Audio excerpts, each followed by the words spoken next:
said you felt, and I took your word. Coming to you from the Fishbowl Radio Network inside Globe Life Stadium in Arlington, Texas. This is The Boardroom with Jacoy James Pugh, Latoya Barrow, and Faustina Nkwacha. Executive producer, Cindy B. Hello, hello. Welcome to another week with The Boardroom with Black Women's Wall Street, Inc. This is your girl, Jacoy James Pugh. And this is Latoya Barrow. And this is Faustina Nkwacha, everyone. Welcome to The Boardroom. All right, welcome to The Boardroom. All right, we're here yet another week. We're getting so close to Thanksgiving. Y'all excited? Excited, ready for that time off. Right, ready to take some time off just to kind of relax and just release, right? So so I'm looking forward to it as well. I know me and my family are going to be getting ready to pack up and have a little quiet time in the cabin. So I'm just so excited about that. I was debating whether or not taking my laptop, but I'm going to take my laptop and I'm still going to do some work because when you are in business for yourself, you're always on the clock, right? Always on the clock. Yep. On call 24/7. Right. Okay. So here we go. Let's get into it. So the Boardroom is a platform that challenges and disrupts the norm in the business world, giving a voice and permission to the Black female business owner. And Black Women's Wall Street, I'm going to kick that over to you, Faustina, because you always do a beautiful job in telling people who we are and what we're about. You know, because we're passionate, Jacoy, about what we do. And, you know, Black Women's Wall Street, Inc. is a 501c3 nonprofit organization. But as we like to say, we're a women-centric entrepreneurial development organization because we have three main brands, not just our nonprofit. We also have our Idea to Inception program. And of course, we have the Boardroom Radio show. So we, as I said, are a 501c3 nonprofit organization. And our mission is to empower Black women who are aspiring to become business owners by providing startup business training, financial literacy and education, so that they can impact local and global communities. And we don't want you to just donate to us. We want you to invest in us because when you invest in Black Women's Wall Street, Inc., you invest in the women that we serve. So there are a number of ways to do it. And of course, the first one is to support us here on the Boardroom Radio show. And the way to do that is to take advantage of the commercial ad packages that we have. And if you're a Black woman in business who's fierce and phenomenal, we also have our Beauty and Brain Spotlight where we feature you on our show, give you a little shout out and a little bit of shine. We also have, as I said, our Idea to Inception program, and where we take women through an intense 8 to 10 session entrepreneurship program, and that lasts from June to September. And so you know the ladies are committed, and we are in order to make that possible. So when you donate in us, again, you can sponsor a woman for Idea to Inception, and you can also be a presenter for one of our sessions as well. And we have our small business consulting services because we want to make sure that when we take our participants through the program, we are able to give them and any other woman who needs support continuous training and coaching and mentoring and just that little bit of extra help that they need to get them to the next level. And of course, as I said, if you invest in us, you're investing in our entrepreneurship organization. So please, please, please come on, connect with us, be a part of us. And we're looking for volunteers. So if you have some time, have some passion too, and you want to donate of yourself, please come and join our BWWS village and let's make some magic and let's make some happen for some Black women who are in need of help. And we focus on low to moderate income, the emerging markets, as we call them, and also our female veterans and women who have survived domestic violence and abuse. So Latoya, tell everyone how they can connect with us. Yes, ma'am. So on our website, y'all can connect with us at www.blackwomenswallstreet.org/the boardroom. And women's is plural and possessive. All right. So we're on Instagram, Facebook, and TikTok at the Boardroom Radio Show. We're on Twitter at Boardroom_radio and on LinkedIn at the Boardroom Radio. And be sure to check us out on YouTube where you can like and subscribe and view any previous shows that we've had. Absolutely. All right. Thank you, ladies. So as you've heard, Black Women's Wall Street, Inc., we are all about business. We're about taking care of business. We're about helping others to start their businesses, but then also to scale. And we are really excited because speaking about scaling, we're really excited about our guest today. Goes by the name VR Small. VR is the founder and CEO of Veteran Women's Enterprise Center, also known as VWEC. And we're so excited to bring her into the fold here in the boardroom. And so VR, thank you so much for joining us today. How are you? I'm great. And thank you, ladies, for inviting me to your amazing radio show. I'm excited to be here. Yes, we are excited to have you. And so VR, let's really just dig in. Tell us a little bit about you growing up, your journey in the military, and now you're a Navy veteran. Talk to us a little bit about your background and how you transitioned into the military and all of that. So I'm a country girl, and originally I lived with my grandparents till I was about 9. And when my mom married my stepfather, who was in the Army, they came and got me, and I started my military journey. We lived in Fort Polk and Colorado Springs, Alaska, and then we ended up back here in Dallas, Texas. And Dallas, Texas is where I really call home. I started my high school years here. It's the time that I remember most at W.W. Samuel. And then, of course, the military way. My stepfather got orders in the middle of my senior year, all the way to Killeen, Texas. And I ended up at C. Ellison, and just wasn't the best experience, coming in your senior year to a new school. You don't know the counselors, you don't know the students, teachers. Yeah.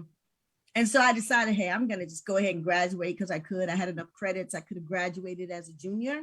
But I wanted to have that whole senior experience with all of my friends, but I didn't have friends at this particular school. And so I got out, and a lot of different things happened, but basically I decided, I want to be on my own. And I decided at 17 that I was going to join the Navy, which was going to pay for housing and travel. And it sounded really great. And it's so funny because at the same time, I had just taken the test for Marbell, and they called me the same day. They were like, we want you. And I got the money mixed up because Marbell was paying me $400 and something a week, and the military was paying me $400 and something a month. And I got the two confused. So when I got my first check, I was like, whoa, wait a minute. There's a whole bunch of money missing from this thing. Right. And they said, no, Miss Mom, you must have something wrong here because that's your whole check.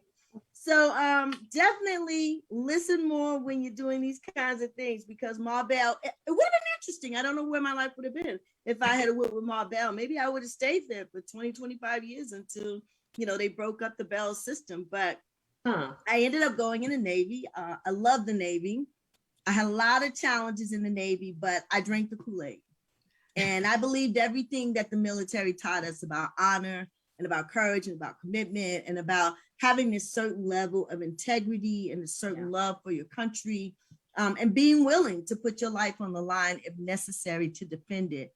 I was blessed. We didn't have a war going on while I was in the military, so I didn't have to deploy. But I think what people need to understand is that every single person that signs up to put their life on the line if necessary. So whether or not you deploy, you have already given yourself 100% to your country to do whatever is needed. Well, VR, we do appreciate you. Thank you for your service. And for those of you that are checking in with us right now in the boardroom, November is Veterans Month. And so we just completed Veterans Day just last week. But thank you, VR, for you being a veteran, putting your life on the line, just like you mentioned. So thank you for that. It's my honor, and I'm sure everybody else that served, it's our honor to serve our country. All right, well, switching gears just a little bit, Ms. VR. So let's talk a little bit about your national initiative to empower female veterans to scale for success. So that's what the Veteran Women's Enterprise Center is. It's a national initiative. We've launched our model facility here in Dallas. It's about a block and a half from the main VA. And our mission is to empower entrepreneur women associated with the military, and first and foremost as veterans, but also active duty, reservists, and military spouse to scale for success. And there are 3 things that we do to make this happen. So first, we create strategic alliances like the one we have with the Homeless Veteran Services of Dallas. They manage the property where our facility is, which is actually owned by the VA. And then we leverage public and private opportunities because we believe one of the best ways women can scale is through contracting. And if you're making $50,000, $75,000 a year, you can easily get a $50,000, $75,000 contract. And in most municipalities, a $50,000 contract is only a bid. You don't even have to write a big grant to get to that table.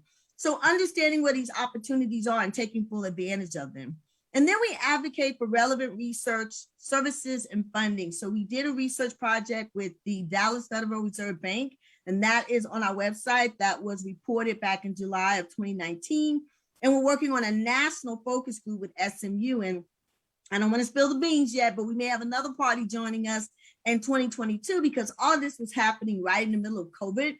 And so we didn't get the response that we wanted, but we definitely still want to engage our women because there's nothing better than programs that's built on real-time data, not assumptions, not old news, but what's happening right here and right now. And so we always want to keep the pulse of our women at the forefront of anything that we're doing. And last but not least, we want to be able to provide the personal and professional resources that they need to succeed on site. And that means being connecting. You guys know our slogan is collecting you is what we do. And that's not because we do everything. It's because we make sure that we're connected to everybody. And we believe our women need to be served in a holistic way. They're not a thing, they're a person. They're head of households or dual households. And the resources that they bring to the table are very vital to the success of their family. So we're not just building businesses. We're strengthening families. We are empowering communities because we know that women give where they live. And when we have extra money, we make sure we put it into places like schools and churches and community events. But not only that, our money goes back to taxes like every other business. So we're literally fueling our nation's economy. It is a triple win. There's no reason why we should not be supporting entrepreneur women associated with the military because there's no lose. It's only gain. Okay, now everyone understands why we wanted VR on the show because she is as fierce as she is phenomenal. And I've known you, VR, since 2015, heard you speak at the Empower series by Clifton Ellis Johnson, and you were introduced by Linda Gray, a SCORE mentor, and you lit the place up. Everybody stayed after that, even though they kept telling us to leave because they had to pack up. It was that powerful. And, you know, you are such an advocate, but I want you to kind of talk a little bit about why it's so important for you to drive that social, economic, and political change, you know, as a veteran and as an advocate. Well, first and foremost, because women veterans are not really seen. When we think veteran, we don't often think of a woman. We definitely don't think of a woman of color. 96% of the women we served in 2020 identified as African-American and or minority women. And so the bottom line is that we have women of color who are veterans who oftentimes are not being serviced appropriately. The unfortunate thing is the narrative is always that we're broken. We're not broken. What we need is the support that any other person needs to be successful. And so coming out of the military, you have a triple hit. You're already a woman, you're a minority woman, and you're a veteran. The truth is our society, although we always want to say thank you for your service, does not hold veterans in a high regard. I can tell you a plethora of women of color who have come out the military as officers who could not get a job in their career, who are underemployed because the service that they did and the knowledge and skills that they gained while they was in the military was not appreciated by the civilian society and was not engaged. And so, of course, we're going to do whatever we have to do to survive. We're not going to sit on the sidelines and cry. We're going to make stuff happen because that's what we were taught to do. And if the mission is support your family, mission achieved however you can. And so if that means taking a job that really isn't at your level, but that's going to pay the bills, then that's what you're going to do. We also see our entrepreneur women facing those same challenges. I know you guys hear it all the time. We talk about women veteran and homelessness. We talk about women veteran and mental health. We talk about women veteran and military sexual assault. But we don't talk about women veteran entrepreneurs because we don't want to see them in that light, because that light is a light of brilliance. That's a light of boldness. That's a light of people that are not going to be not heard because a business owner is running their own thing. They're doing their own thing. But knowing your product and knowing your service is very different than knowing how to run a business. And so you can only push so far with that. And then you need to learn the things that you don't know that you don't know. And that's why it's important to have the Veteran Women's Enterprise Center, because women veterans who have served in our military need to know, here's a program designed for you. That's why our co-working space is exclusively for females, because so many of our women have had negative experiences in the military. They don't want to be associated with veteran programs. They don't want to be in a male-dominated place, but they're not going to complain. They're just going to isolate. And who loses? When they isolate, they lose because they can't access the services. They can't access the resources. And we want to put a stop to that. So we need to change the narrative and make sure that society understands our women are not broken, but they do need access to the resources that are going to help them succeed. They need social capital because America deals with who you know. Remember, people do business with people they know and they like.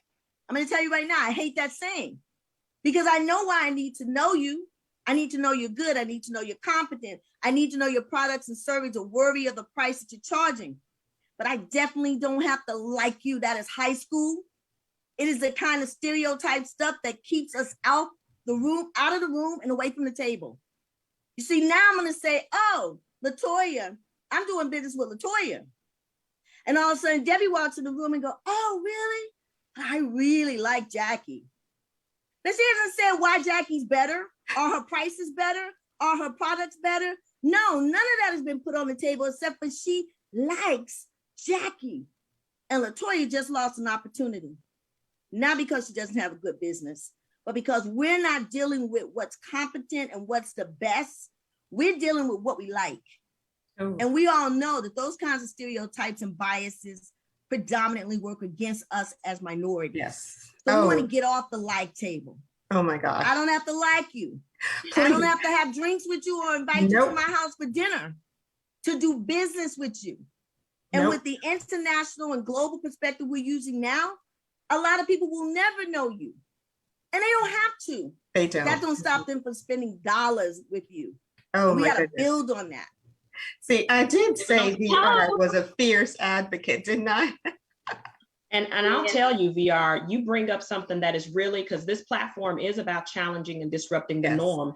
And I will say this boldly, that one of the things that I always say that most times people will do business with you if they like you, know you, and trust you.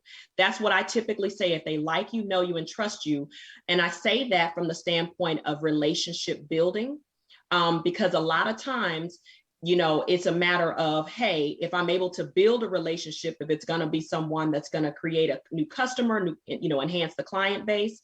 But yeah, I know I'm guilty of saying that, but I do believe that there is importance in relationship building. But I would agree with you. That you're right. That happens almost like it's a popularity contest, that I'm going to go and flock to this person because they are the new shiny object. So I agree with you wholeheartedly about that. So I love the fact that you challenge that and that you are looking to shake that up, because you're right.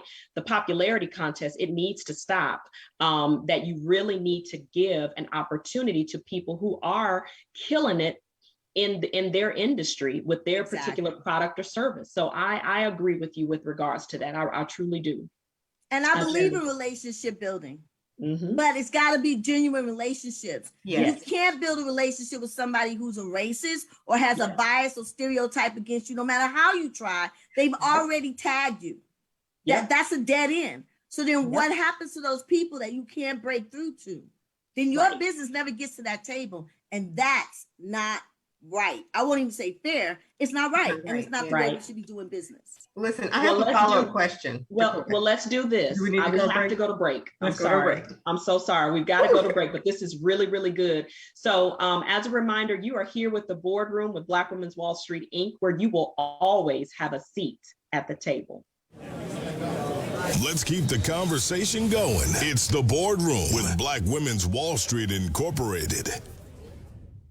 Do you own a business that recently suffered loss of employees, revenue, and customers? Are you leaving money on the table by not having an online presence? You could be missing out on hundreds, even thousands of dollars in sales each month.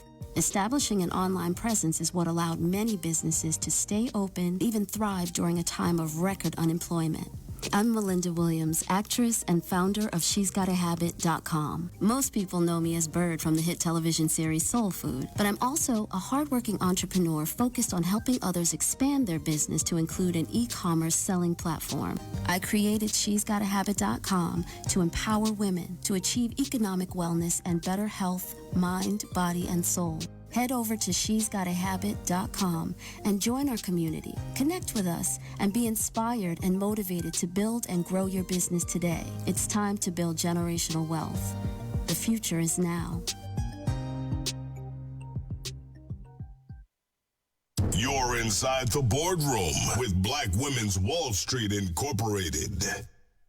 All right, you are back with the Boardroom with Black Women's Wall Street, Inc. And if you are just joining us, you just missed the fire just getting lit right before we went to break. We have VR Small here with us with Veteran Women's Enterprise. And Festina, you had a follow-up question that you wanted to tap into before we went to break. Yes, thanks, Jacoy. Listen, I'm glad everyone's back, and VR, let's get right into it again, because you touched on a number of things.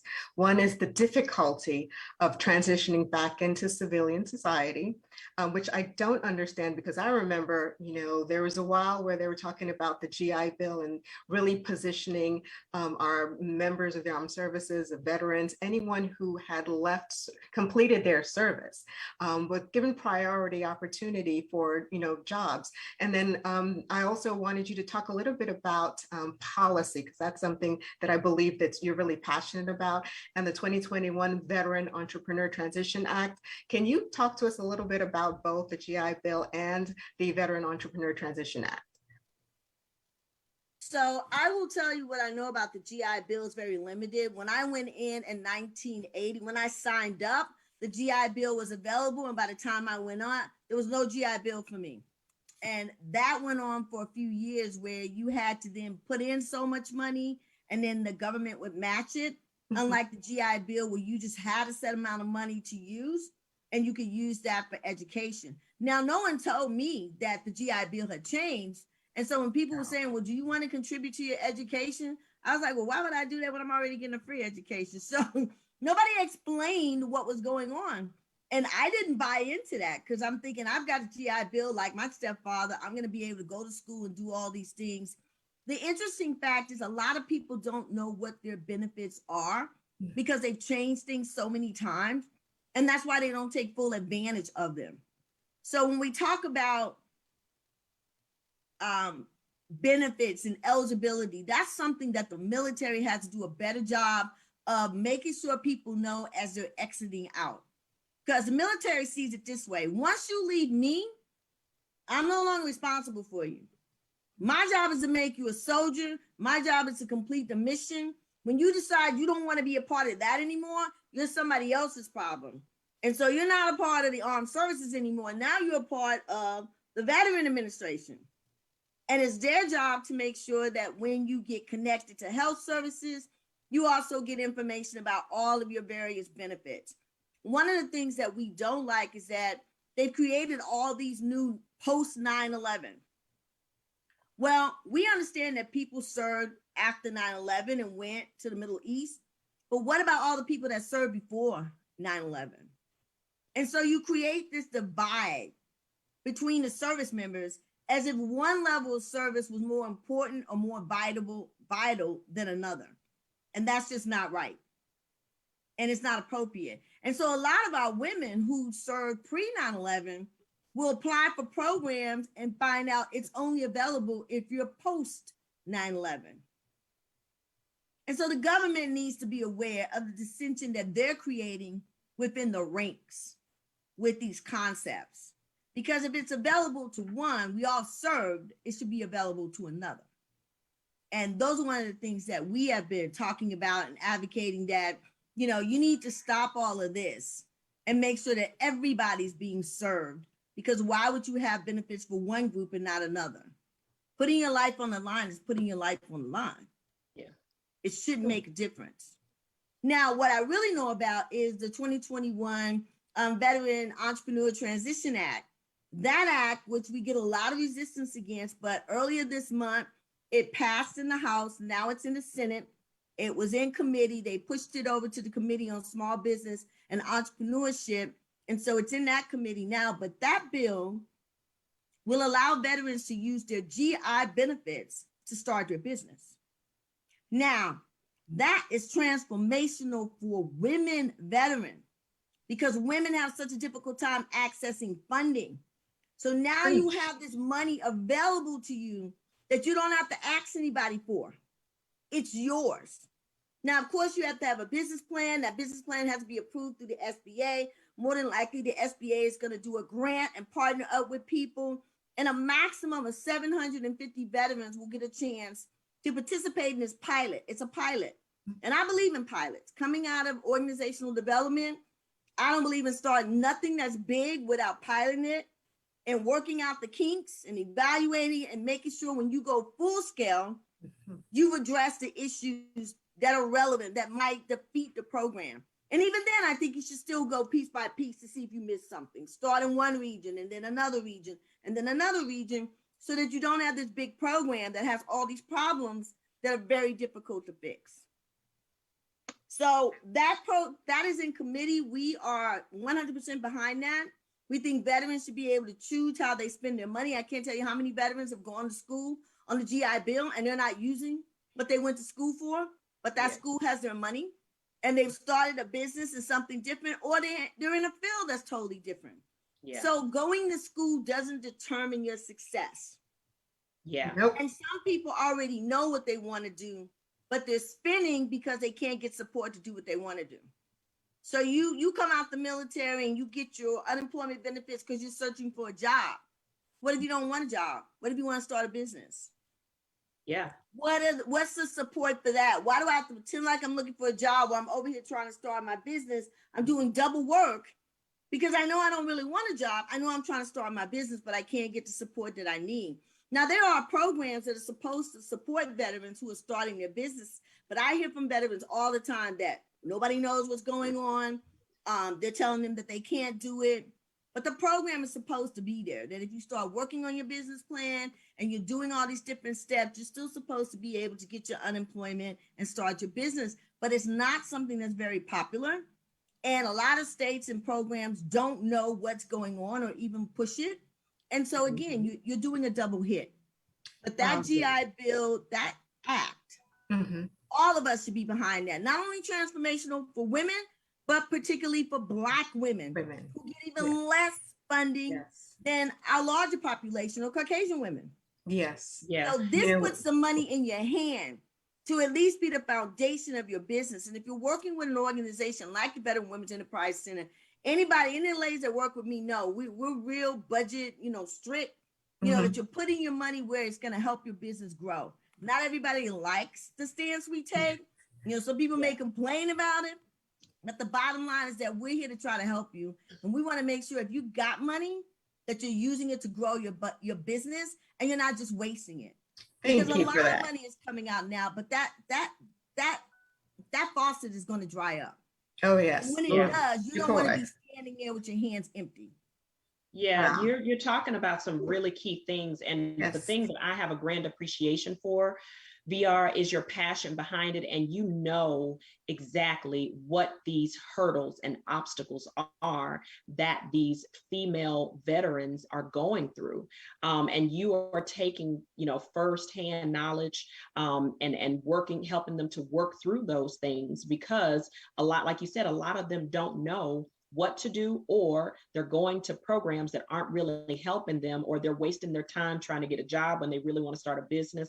Why hinder and hold somebody back? So I have a grand appreciation for what it is that you're saying. And I think with a lot what you've spoken on just now kind of feeds into my question of, what would you say are just two common myths or misconceptions about the state of Black female veterans that you yourself could debunk for us? So one, I go back to what I originally said. We are not broken. Okay? We're not broken. The other thing is that no one is looking for a handout. A lot of people think when you go into the military, you go in there because you can't do anything else. I have to make sure people understand the military is like its own little nation. Everything you have out here in the civilian world, we got it. We got hospitals, we got TV stations, radio stations, we got journalists, we got photographers. Maybe some of the ritzy stuff you have, we don't have. We're not, trying to make movies and stuff like that. But pretty much everything else we have. So it's its own world here. And anything you want to do, you can get that education to do it in the military. I didn't go into the military because I couldn't do anything else. A lot of people didn't go into the military because they couldn't do anything else. They saw an opportunity to be educated for free, to have all of your bills basically taken care of. Because when I tell you Uncle Sam takes care of you, Uncle Sam takes care of you. You don't worry about housing. You don't worry about clothing. You don't worry about food. You ain't got to worry about a workout facility. You don't have to worry about entertainment. Most of the time you don't even have to worry about transportation, because if you're on a base, there's a bus that's taking you wherever you need to go. The only thing you have to worry about is mission achievement. Okay? They don't want your mind anywhere else but on the job you're supposed to be doing. Now, that could be a negative, because if you've never taken care of yourself, if you're not like me, I always wanted to be on my own. The minute I could get off the base, I signed my paperwork. I'm out. I got my own apartment. So I was always paying rent. I was always paying lights. I always had to get my own grocery. I didn't stay on the base and eat their food. I made my own feed. I got a car right away. So I had insurance. I had car payments. So the civilian world was not new to me when I got out. But if you live the military life, the civilian world is new to you. What do you know about budgeting? Everything you've ever got was free. Particularly if you didn't have a family, because if you had housing, I understand that some of them had to pay for housing. You might have had lights in your housing if you had a family. But a lot of these people come in young and they come out young. And so who's helped them with budgeting? Because now you got to take all that money that you used to spend on clothes and hanging out and God only knows what else. Now you got to pay bills. You got to pay for rent. You got to pay for lights. You got to pay for gas. You got to buy your own food. You got to cook your food. You got to buy all of these things to go into your place, your plates and all of this stuff. You got to have a car. You got to pay for that car. You got to pay for insurance. You got to pay for gas. And there's no central location for anything. So unlike the military that's centralized, you're running all over the place trying to find out what you need to do. And that is one of the biggest frustrations for anybody coming out the military, is this lack of centralization of information and having to run all over the place. To us seems like such a waste of time. Like, can nobody get this together and put all of this in one place? So we just go here and hit each window and get what you need and then we leave. It's not like that in the civilian world. So veteran women, number one, not broken. Number two, they didn't do this because this was the only thing they could do. Most of them chose to go in for a very specific reason. And it wasn't, I can't do nothing else. Wow. Awesome. That is powerful. Absolutely. Yes,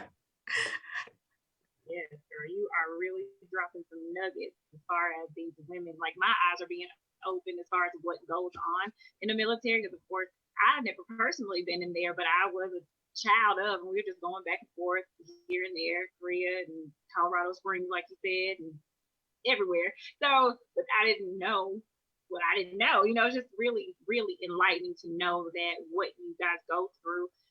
in the military and things that are provided for y'all, and that it's so much different out here in the civilian world. I'm like starstruck or mind blown almost. But let's get back to the question really quickly. So, what advice can you give Black women currently in the armed forces that helped you while you were serving? The first thing I would say is get you a mentor in the senior ranks. Like, find somebody that you look up to, find somebody that you trust, find somebody with integrity, and talk to them about your journey. If I have any regrets, I had a very difficult time with my commanding officer. I couldn't do any of the things I was trying to do. And when my term was up, I decided to get out because I was afraid, hey, you're going to get sent someplace else with another crazy person like this. And you're never going to progress to where you want to be. And so I got out. But I came in thinking the military was going to be my career and that I was going to do my 20, 25 years and then retire. So don't let someone else distract you from your goal, and find a mentor. Find someone you can talk to about your journey. There are other options that I could have looked at, but I didn't have anybody to talk to them about. So, you have all these ranks, but there are advisors now, and there are women groups now, and they know that you need instruction. Just like we need mentors out here, you need a mentor in the military. So if you're not in yet, I would say look for people who have been in and get some information about options, about what to do. My recruiter didn't tell me, but other people that didn't look like me got ranked coming straight out of boot camp and a bonus for signing up for the same thing I signed up for. So why didn't I get my rank? And why didn't I get a bonus? So make sure you know. Because my recruiter could have set that up for me, but he didn't. So some people are looking out and other people are not. You got to know what all your options are and where to look for them. I mean, I'm sure that information was somewhere. Internet wasn't big back then, but now it is. So that information has to be somewhere that if you go into this field, you can get rank and you can get a bonus. And then think through, how long do I want to be in? Do I want the military to send me to college? And then can I do that 6 years or 16 years and retire at what, 40, 38, and start a whole nother career? The military is a great way to get experience, but it needs to be a plan. It can't be something you accidentally do or something that you do without thinking through. Listen to me. I thought I knew what I was doing. Sometimes you can be so smart, you're stupid. And I got caught out there. I mean, seriously, sometimes we know so much that we don't know anything at all. Mm-hmm. So somebody tell me I need a school to get a school. That sounds rational. That sounds logical. That was ridiculous. I needed a whole nother recruiter, but I didn't know then. So in this day and age, ask questions. Find people that you can trust, that you look up to, and get you a mentor and create a plan. And then stick to your plan. If somebody gets in your way, find people that can help you maneuver around them. Because you can, but you're going to need help. You're not going to be able to do it by yourself. And don't let anybody distract you from your career goal. If that's what you want to do. My sister's been in the Army over 30 years. She's reserved. She went all the way to E8 reserve. That's some powerful stuff. If anybody that's Army know, you don't make rank like that. She's only one away, E9. And she's getting ready to retire. She is my idol. She's deployed a million times. She went to Afghanistan. She's done all of that. And she stayed in there and faced all those challenges. So don't let anybody else deter you from what you want to do, because they're doing some stuff that's kind of blocking you. There's always a way around. Find it. Yeah. So VR, here's the part that I absolutely hate. We're near the end. And I wish we could do this for 3 hours, because you have so much information to share that so many people need to hear about. So here's what I want to know. I guess one last question. What is next for VR? What's next for you, and what's next for Veteran Women's Enterprise Center? Well, I'm going to talk about what's next for the Veteran Women's Enterprise Center, because I did note here, but during 2020, we expanded into 9 additional states. This year, we picked up 6 more. So we have a very small footprint in about 15 states. And our next move is to expand our footprint across the nation. And we have a strategy that we're looking at for doing that. And that's the next move, to make this a national initiative more impactful across our nation.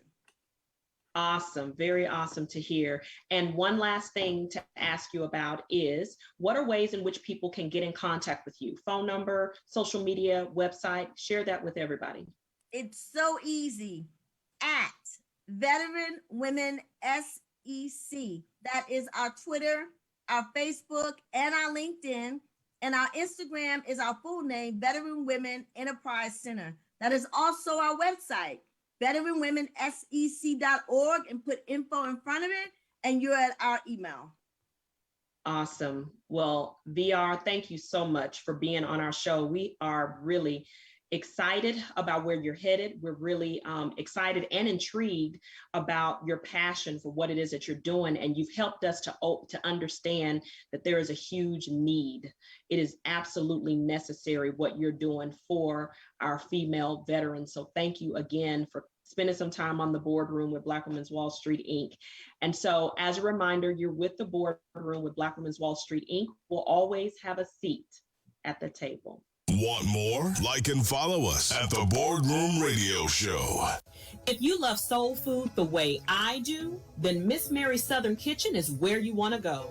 Their new location is at 605 North Denton Tap and Highway 121 in Coppell, Texas. Not in the mood to cook dinner? Then place your order at www.missmaryssouthernkitchen.com or drive through on your way home. That's right. Miss Mary's Southern Kitchen has the only drive-through window for soul food in Dallas. Whether you're dining in or using their drive-thru, you can order their fried chicken or catfish. You can't forget about their sides like collard greens, candied yams, and the best mac and cheese ever. And Miss Mary's desserts are made from scratch, and you want to try her butter cake. It's worth breaking your diet for. Let Miss Mary's Southern Kitchen make dinner for your family tonight or cater your next event. Order at www.missmaryssouthernkitchen.com or use the drive-thru at their new location at 605 North Denton Tap Road and Highway 121 in Coppell. That's Miss Mary's Southern Kitchen. Empowering Black women business owners. It's the Boardroom. All right, you are back with the boardroom with Black Women's Wall Street, Inc. This is Jacoy, and we had an amazing, phenomenal guest, VR Small with Veteran Women's Enterprise Center. Before we officially wrap up the show, VR, please again share how people can connect with you. You can connect with us via our website at veteranwomensec.org. That is also all of our social media at Veteran Women SEC, Facebook, LinkedIn, and Twitter. And for Instagram, Veteran Women Enterprise Center. Awesome. Thank you for sharing that. All right. So we had another amazing day. Latoya, Festina, y'all doing all right? Y'all got your minds blown today? Yeah, mine was completely blown. Yes. And you know, the one thing I do want to say really quickly is that it's not enough for us to say thank you. This is what a veteran told me. We have to also say to everyone who is serving in the armed services and to all of our veterans, we appreciate your sacrifice and we thank you so much for your service, because it was and still is a sacrifice for so many of you. And we just want to let you know that we appreciate and we understand that, and we don't take what you do for us for granted and take it lightly. So VR, thank you so much for also being such a fierce advocate. And it's really incumbent upon us to make sure that as citizens, fellow citizens, we do our part to fight for you all as well. Absolutely. Absolutely. All right. So let's talk a little bit about, just in wrapping things up, let's talk about ways in which people can get in contact with us. So Latoya. Yes. So on our website, www.blackwomenswallstreet.org/the boardroom, and women's is plural and possessive. And we're on Instagram, Facebook, and TikTok at the Boardroom Radio Show. We're on Twitter at Boardroom_radio and on LinkedIn at the Boardroom Radio. And check us out on YouTube where you can like and subscribe for any previous shows. Awesome. And so we are getting really close to Thanksgiving. So next week, we are going to take a break because we want to be able to spend time with our families, right? But we do have some things coming up this month. So November 30th is, which is the last Tuesday this month, we have Giving Tuesday. Is that what Yes. it's Giving Giving Tuesday? Tuesday, So yeah. that's another, and that's the last opportunity. And really, I say last, but that's the biggest, most recognized day in which you can donate and that you can invest in Black Women's Wall Street Inc. So if you are a Black woman in business, or you are a supporter of Black women in business, and you love our mission and what it is that we stand for, please feel free to donate and invest in the cause with Black Women's Wall Street. And then Faustina, what do we have coming up in December? Oh, Chakoi, I am so excited to say we are back doing our webinars with Black Women's Wall Street Inc. And we're doing a series called Money Matters.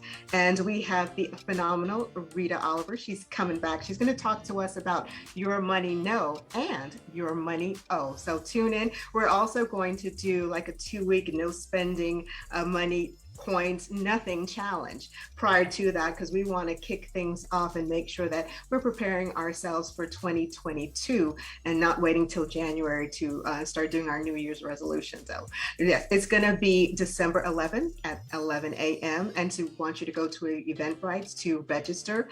And remember, when you partake in anything that we do, you are making an investment in Black Women's Wall Street Inc. and ultimately the Black women who are aspiring to become business owners that we serve. So December 11th, mark your calendars. Money matters, your money no, and your money oh. Awesome. All right. So you heard it here first. Black Women's Wall Street Inc.